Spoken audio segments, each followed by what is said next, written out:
Hello दोस्तों, राधे राधे, जय माता दी। कैसे हैं आप लोग? आशा करता हूँ आप लोग ठीक होंगे।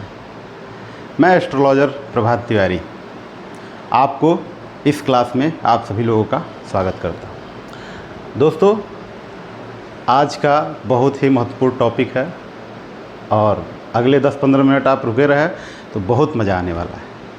ठीक है, बिना देरी किए हुए चलते हैं अपने टॉपिक पे। लाल किताब ज्योतिष भाग 1 आज पहला क्लास है, इसको अच्छे से समझिए। अगर अच्छे से इसको समझ गए तो फिर कुछ समझना बाकी नहीं रह जाएगा। ठीक है, ये हमारा टॉपिक है जो आपके सामने है। सबसे पहले इस चक्र के बारे में हम देखेंगे। इस चक्र को अगर अच्छे से आप समझ गए तो फिर ये चीज़ें समझ में आ जाएंगी। ठीक है, देखिए आपके सामने ये चक्र है, ये लाल किताब ज्योतिष का चक्र है। जैसा कि मैं आपको बता दूं कि लाल किताब और वैदिक ज्योतिष बिल्कुल अलग तरीके से काम करती है। ठीक है, दोनों का लक्ष्य एक ही होता है लेकिन अलग। ये थोड़ा सा सरल होता है। ठीक है, वैदिक ज्योतिष में थोड़ा सा कठिन है, ये बहुत सरल, आसानी से ये चीज़ें आपको समझ में आ जाती हैं। ठीक है, देखिए जैसे कि वैदिक ज्योतिष है, वैदिक ज्योतिष में डिग्री देखा जाता है, राशियाँ देखी जाती हैं और भी बहुत कुछ देखे जाते हैं। लेकिन लाल किताब ज्योतिष में केवल भाव, यानी कि 12 घर, जैसे कि ये 12 खाने हैं, यही देखे जाते हैं। भाव कह लीजिए, घर कह लीजिए, खाने कह लीजिए, जो आपको अच्छा लगे। ठीक है, तो ये 12 भाव को देखेंगे हम, 1 2 3 4 5 6 7 8 9 10 11 12, जैसा कि नंबर भी इसमें लिख दिया गया है। देखिए यहाँ पे केतु दूसरे भाव में है, सूर्य मंगल बुध तीसरे भाव में है, शुक्र 5वें भाव में है, शनि चंद्र 6ठे भाव में है, राहु 8वें भाव में है और गुरु 12वें भाव में है। यानी कि ग्रह जो नवग्रह हैं इसी तरह बैठते हैं कुंडली। ठीक है, अब इसमें से सबसे पहले हम क्या करेंगे, अच्छा योग और बुरा योग ढूंढेंगे। ठीक है, सबसे पहले अच्छा और बुरा योग ढूंढते हैं। कैसे ढूंढेंगे? जैसे कि देखिए ये 6वां घर है जिसमें शनि चंद्र है। 6वां घर किसका है? रोग, ऋण और शत्रु का। ठीक है, तो 6वां घर रोग, ऋण और शत्रु, और बैठ गए शनि चंद्रमा, दोनों जो है आपस में शत्रु हैं। ठीक है, जैसा कि आगे क्लास आप लोग कंटिन्यू रखेंगे तो शत्रु और मित्र भाव सारी चीज़ें मैं क्लियर करूँगा। ठीक है, ये अभी पहला क्लास है तो इसलिए इसको पहले समझ लीजिए आप। तो शनि और चंद्र क्या है? दुश्मन हैं आपस में, और ये बैठ गए 6वें घर में। ठीक है, जैसे मान लीजिए कि एक घर है और एक घर में 2 दुश्मन बैठ जाएंगे तो क्या वहाँ पे कुछ अच्छा रहेगा? कुछ शुभ चीज़ें होंगी? नहीं होंगी। इसी तरह 2 दुश्मन जब 6वें भाव में बैठेंगे तो यहाँ पे भी शुभ नहीं होने वाला है दोस्तों। ठीक है, उसके बाद देखिए यहाँ पे केतु दूसरे घर से दृष्टि डाल रहा है शनि और चंद्रमा, ये भी जो है चंद्रमा का पक्का दुश्मन है। ठीक है, तो इसने भी यहाँ पे दृष्टि डाल दिया तो ये भी जो है, ये दोनों तीनों ग्रह एक इकट्ठे हो गए। जो दृष्टि डालते हैं जो भी ग्रह किसी ग्रह पे तो इकट्ठे हो जाते हैं। तो यानी कि चंद्रमा का यहाँ पे बुरा हाल होने वाला है। ठीक है, तो इससे हम ये योग पता लगाएंगे कि जब भी केतु और शनि चंद्रमा का महादशा आएगा कुंडली में तो बुरा हाल होने वाला है। ठीक है, अच्छा चलिए, अब जैसे इसको ठीक करना है हमको, तो कैसे ठीक करेंगे?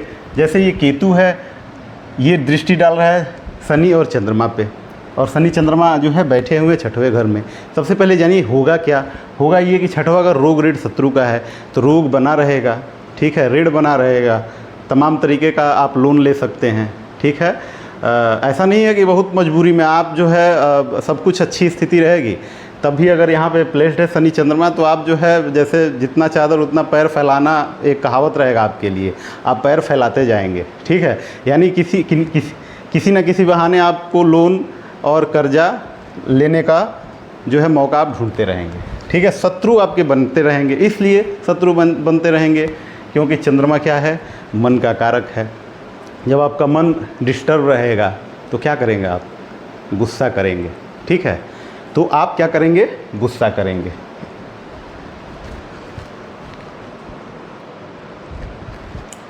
सॉरी दोस्तों, थोड़ा टेक्निकल समस्या हो गया था। तो आप क्या करेंगे? शनि और चंद्र जो है एक साथ हैं तो मन क्या होगा? दूषित हो जाएगा, क्योंकि लाल किताब में शनि को बोला गया है नमक। नमक जो है शनि को, जहर भी शनि का वस्तु है। ठीक है, शराब भी शनि का वस्तु। ऐसे ही आप पढ़ेंगे तो बहुत सारी वस्तुएं हैं जो किसी ना किसी ग्रह से रिलेटेड हैं।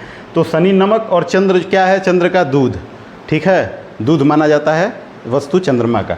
तो दूध में अगर नमक जाएगा तो क्या होगा, दूध फट जाएगा, यानी दूध एक तरह से जहर के तमाम हो जाएगा, मतलब ख़राब हो जाएगा, ठीक है। तो उसी तरह जब शनि चंद्र इकट्ठे होंगे तो हमारे मन को दूषित करेंगे। चंद्रमा यानी मन भागने की कोशिश करेगा घोड़े की तरह, यानी घोड़ा माना गया है चंद्रमा को, घोड़े की तरह भागने वाला। मन क्या है, घोड़े की तरह भागने वाला। और शनि क्या करेगा, लगाम लगाएगा। तो क्या होगा, मन वहाँ पे परेशान होगा।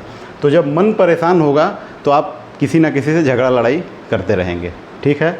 मन अच्छा रहता है, आदमी का अच्छा फीलिंग होता है तो फिर वो खुश रहता है, तो किसी से झगड़ा लड़ाई नहीं करना है। लेकिन मन जब परेशान होगा तो कुछ नहीं तो झगड़ा ही कर लेते हैं, ठीक है। तो उसी तरह शनि चंद्र का यहाँ पे आपको फल मिलेगा कब, खास तौर से चंद्रमा के महादशा में, मतलब बहुत ही बुरा योग मिलने वाला है आपको। शनि या केतु का भी महादशा आएगा तो बुरा। चलिए ज़्यादा डिटेल्स में करेंगे तो बहुत लंबा वीडियो हो जाएगा। अब चलते हैं, देखिए जैसे कि यहाँ पे राहु आठवां घर किसका है, मृत्यु का घर माना जाता है, ठीक है। अक्सर लोग कहते हैं या है भी मृत्यु का घर, ठीक है। और जो है मृत्यु का दरवाज़ा तीसरे घर को कहा जाता है, ठीक है। यानी कि मृत्यु का न्योता यहाँ से आता है और फिर ये यहाँ पे क्या होता है, फाइनल होता है, ठीक है। ये चीज़ें मैं आगे बताऊँगा। तो देखिए क्या है ये राहु यहाँ पे होके क्या कर रहा है, यानी कि मृत्यु का घर है। उसके बाद ये तंत्र विद्या का भी घर है, ठीक है। ये त्याग का भी घर है। अगर यहाँ पे अच्छा ग्रह अगर प्लेस्ड हो जाए तो आदमी जो है त्यागी हो जाता है, ठीक है। कुंडलियाँ जागृत भी करने का यहाँ पे योग बनता है, ठीक है। क्योंकि ये ग्रह जो है 12वें घर को दृष्टि डालता है और 12वां घर क्या है, मोक्ष का भी घर माना जाता है 12वां। ये बहुत एडवांस चीज़ें मैं अभी बता रहा हूँ। ये चक्र का रीडिंग करना, ये बहुत एडवांस चीज़ें, बाद में आप लोगों को सब समझ में आएगा। बस मैं इस चीज़ों को समझाने के लिए यहाँ पे आपको बता रहा हूँ। तो जैसे राहु बैठ गया, ठीक है। तो राहु बैठ के जो है यहाँ पे मान लीजिए कि बुरा फल दे रहा है, तो जैसे क्या करेंगे इसके लिए, ठीक है। तो फिर हम रेमेडी तैयार करते हैं। जैसे यहाँ पे क्या रेमेडी करेंगे, केतु यहाँ पे दृष्टि डाल रहा है तो और ख़राब कर रहा है छठे को, तो हम ये कहते हैं कि चलो भाई काला और सफ़ेद तिल दान कराओ, ठीक है। काला सफ़ेद तिल अगर मंदिर में हम जाकर रख के आ जाते हैं तो ये जो है केतु की निगेटिविटी क्या होती है, ख़त्म हो जाती है। तो केतु की निगेटिविटी ख़त्म हो जाएगी तो फिर ये अच्छा रिजल्ट केतु देने लगेगा, ठीक है। जैसे यहाँ पे शनि है तो हम कहते हैं कि नारियल बादाम जो है जल प्रवाह कर दिया जाए। नारियल बादाम अगर जल प्रवाह कर दिया जाएगा तो शनि भी यहाँ पे बहुत ज़्यादा दिक्कत नहीं करेगा। फिर ये दोनों सही हो जाएंगे तो फिर चंद्रमा ठीक हो जाता है। यानी कि अगर लाइफ बहुत इसकी वजह से दिक्कत में है तो आप ठीक कर सकते हैं। लाल किताब में यही सबसे बड़ी चीज़ है, ठीक है। लाल किताब की जो रेमेडी है वो बहुत ही अच्छा काम करती है, ठीक है। अब चलते हैं आगे। जैसे गुरु है, यहाँ पे राहु जो है गुरु पे दृष्टि डाल दिया, तो यानी कि ये राहु और गुरु इकट्ठे हो गए। ये भी बहुत अच्छा योग नहीं है, बुरा फल देगा, क्योंकि 8वें घर से क्या हो रहा है, राहु दृष्टि डाल रहा है। हाँ, तो अब राहु क्या है, राहु मतलब असभ्य है, राहु क्या है, बदमाश है, ठीक है, बदमाशी करता है। गुरु क्या है, वो काफ़ी शालीन है, ठीक है, काफ़ी जो है धार्मिक है। तो जब एक धार्मिक और शालीन व्यक्ति के साथ एक उदंड व्यक्ति बैठेगा तो क्या उसमें पद बनेगी, बिल्कुल नहीं बनेगी। इसी तरह जो है यहाँ पे छठा घर भी जो है डिस्टर्ब हुआ और 12 घर भी डिस्टर्ब हुआ। छठा घर डिस्टर्ब होने की वजह से राहु बैठा है तो एक्सीडेंट हो सकता है आपका, ठीक है, काफ़ी लॉस भी हो सकते हैं। हाँ, ये जो है क्विक डिसीजन, गलत डिसीजन आप ले लेंगे। राहु यहाँ पे अगर ख़राब बैठा है तो मतलब आपको लगेगा कि नहीं ये हमको काम करना है, आपको लगेगा कि नहीं हम कर ही दें, हमारे लिए बेहतर है, लेकिन कहीं ना कहीं वो जाएंगे बहुत बड़ा उसमें आपको नुकसान हो सकता है, ठीक है। यहाँ पे गलत थिंकिंग देता है राहु, ठीक है। अब चलते हैं, ये 12 घर का गुरु भी यहाँ पे ख़राब हो गया, ठीक है। तो अब 12 घर का गुरु ख़राब होने के से हम फिर इसको सही करना है तो क्या लाल किताब में रेमेडी दिया गया है कि आप जो है केसर का नाभि जुबान और माथे पे तिलक लगा लीजिए, ठीक है, आपका गुरु भी सही हो जाएगा, ठीक है। फिर जो है हम चलते हैं यहाँ पे सूर्य मंगल बुध तीसरे भाव में है। सूर्य मंगल बुध तीसरे भाव में, यानी कि सूर्य का मंगल बुध क्या है, मित्र हैं। यानी कि सूर्य जो है अच्छा फल यहाँ पे निश्चित तौर पे देगा। जब भी सूर्य का महादशा आएगा तो इस व्यक्ति का अच्छी जॉब लगेगी, गवर्नमेंट जॉब लगने की संभावना होती है और मतलब ये देखा गया है कि जो है उच्च पद प्राप्त करता है वो, ठीक है, जब भी सूर्य की महादशा आएगी। उसी तरह जो है मंगल है तो मंगल के तो सूर्य का मित्र हो गया, ठीक है, लेकिन बुध क्या क्या है, शत्रु हो गया। तो ये जो है एक मित्र एक शत्रु के साथ बैठ गया, तो यानी कि मिला जुला परिणाम देगा, अच्छा भी देगा बुरा भी देगा, कभी मतलब अप्स डाउन होता रहेगा। वैसे ही बुध है, बुध सूर्य का मित्र है और मंगल का दुश्मन है, तो ये भी अप्स डाउन करेगा। जब भी महादशा इन लोगों की आएगी तो फिर भी जो है ये अच्छे ही फल देंगे, क्योंकि कहीं ना कहीं एक मित्र के साथ वो बैठा हुआ है तो कहीं ना कहीं अच्छा फल देगा। ठीक है, बाकी अप्स डाउन करेगा। ठीक है, उसी तरह पाँचवें में शुक्र है। पाँचवें में शुक्र सही माना नहीं जाता है, क्योंकि पाँचवा घर क्या है, बृहस्पति गुरुदेव का है। अब गुरुदेव में और शुक्र में क्या है, 36 का आंकड़ा है। ठीक है, ये पसंद एक दूसरे को नहीं करते हैं। तो कोई भी व्यक्ति है अगर अपने दुश्मन के घर में जाके बैठेगा तो सबसे पहले दुश्मन तैयार रहेगा डंडा लेके। ठीक है, चलो निकलो या तो रहो, तो फिर जो है समस्याएं होंगी।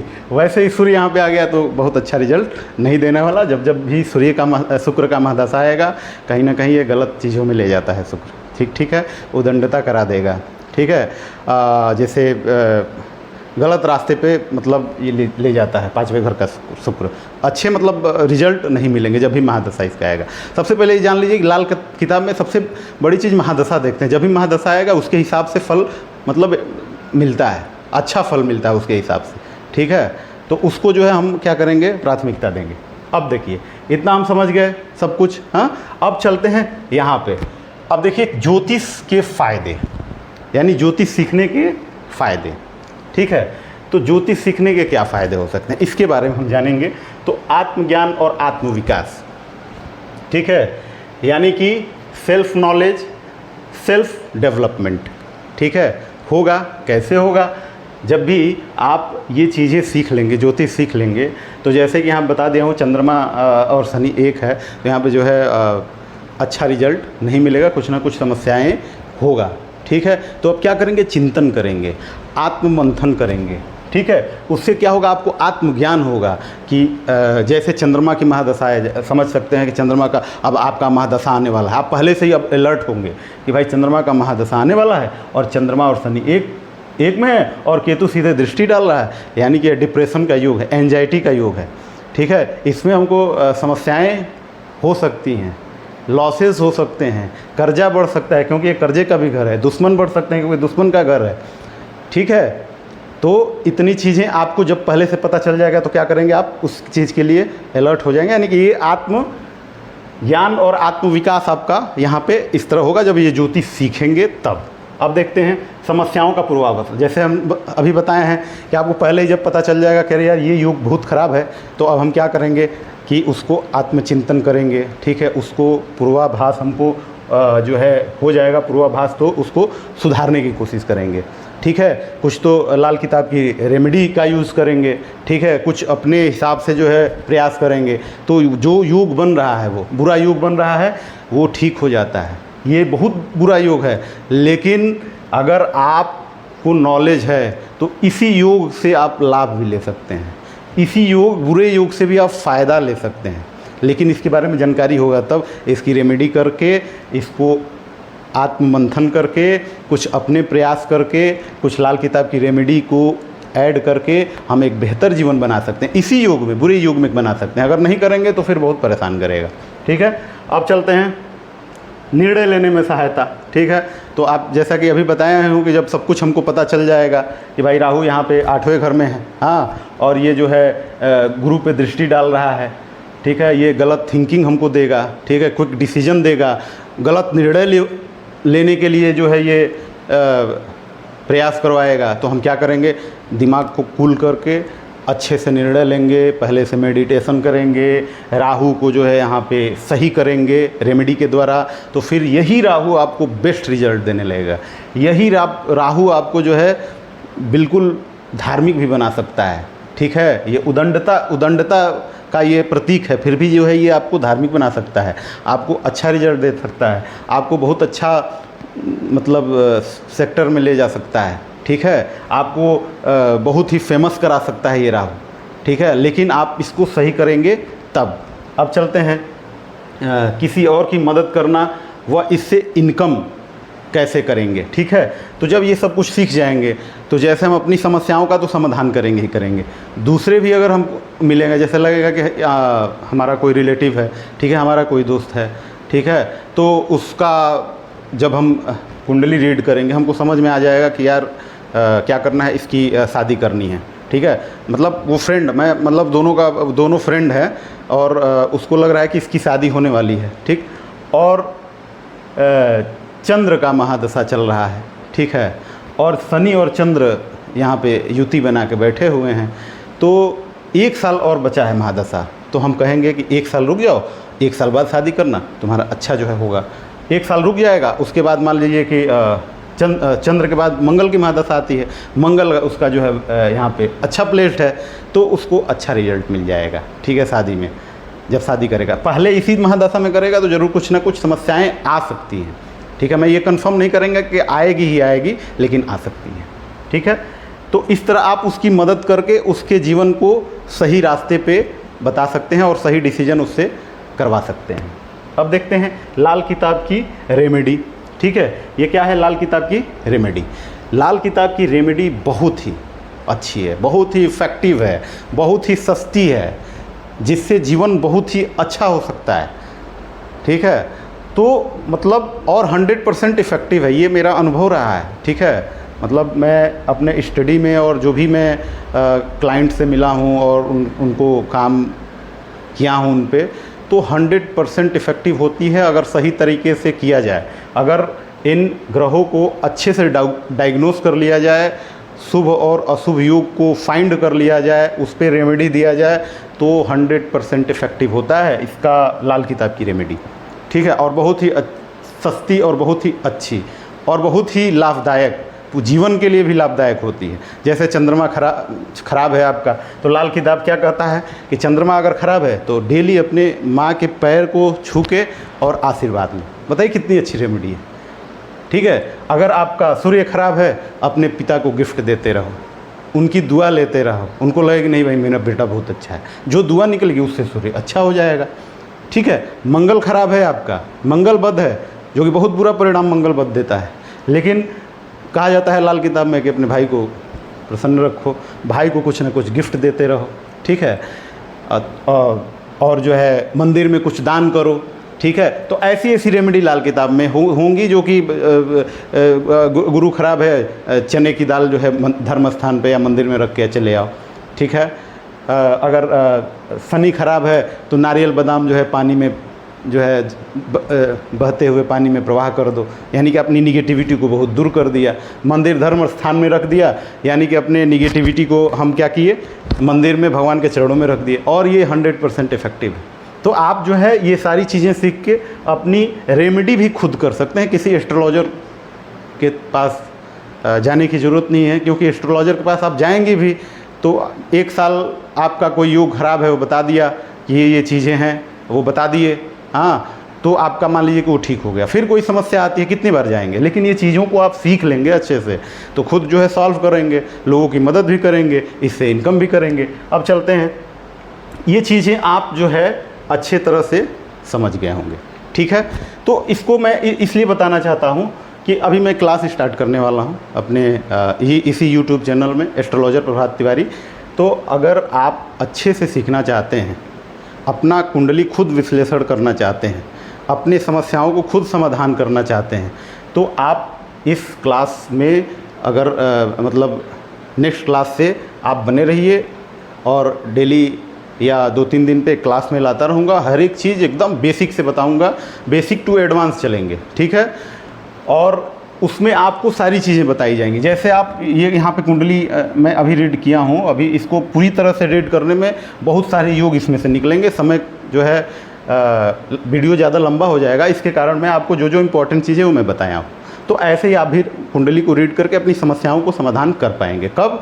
जब आप क्लास को ज्वाइन करेंगे और अच्छे से मन लगा के अगर इस चीज़ को सीख लेंगे तब, ठीक है। अब देखते हैं, जब हम ज्योतिष सीखते हैं तो यह हमें सिर्फ ग्रहों व ग्रहों की स्थिति ही नहीं बताता, बल्कि हमारे अंतर्मन, संस्कार और जीवन पथ का आईना भी दिखाता है। इसका मतलब जब हम ज्योतिष सीख जाते हैं तो केवल हम ग्रहों और भावों के बारे में ही नहीं जानते हैं, केवल शुभ अशुभ फल के बारे में ही नहीं जानेंगे हम, ठीक है, बल्कि ग्रहों की स्थिति ही नहीं बताता है, बल्कि हमारे अंतर्मन, संस्कार और जीवन पथ आईना दिखाता है। तो इसके अलावा भी हम बहुत कुछ जान सकते हैं, अपने जीवन को बेहतर कर सकते हैं, हम सकारात्मक हो सकते हैं, अपने जीवन पथ को जान सकते हैं कि किस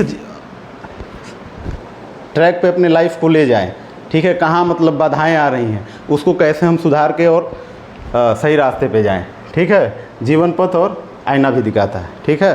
तो ये सब चीज़ें थी और जो है हमको आशा है कि ये क्लास आपको समझ में आ गई होंगी, ठीक है। जो इम्पोर्टेंट चीज़ था उसी के बारे में बताया हूँ। मेन हमारा यही टॉपिक था कि हम क्यों सीखें। आप लोग जान गए होंगे कि ये लाल किताब ज्योतिष सीखना कितना इम्पोर्टेंट है अपने लिए और अपने दोस्त रिश्तेदार किसी के लिए भी मदद के लिए और इनकम के लिए कितना ज़रूरी है, ठीक है।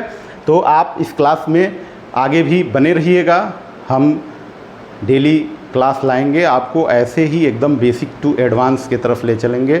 और मैं ये वादा करता हूँ कि अगले 10 से 11 क्लास में मैं आपको कुंडली पढ़ना सिखा दूँगा। अब आपका चक्र सामने आएगा, आप ये फाइंड कर लेंगे कि कौन सा ग्रह खराब है, कौन से भाव खराब है और उसकी रेमेडी कैसे करते हैं, ठीक है। ये चीज़ें मैं आपको बताऊँगा। तो आप जो है इस मेरे चैनल को एस्ट्रोलॉजर प्रभात तिवारी, इस चैनल को आप सब्सक्राइब कर लीजिए। अगर वीडियो पसंद आए तो लाइक कर दीजिएगा, ठीक है। अगर बहुत अच्छा लगा हो ये वीडियो तो कमेंट भी करिएगा और शेयर भी करिएगा, ठीक है। धन्यवाद।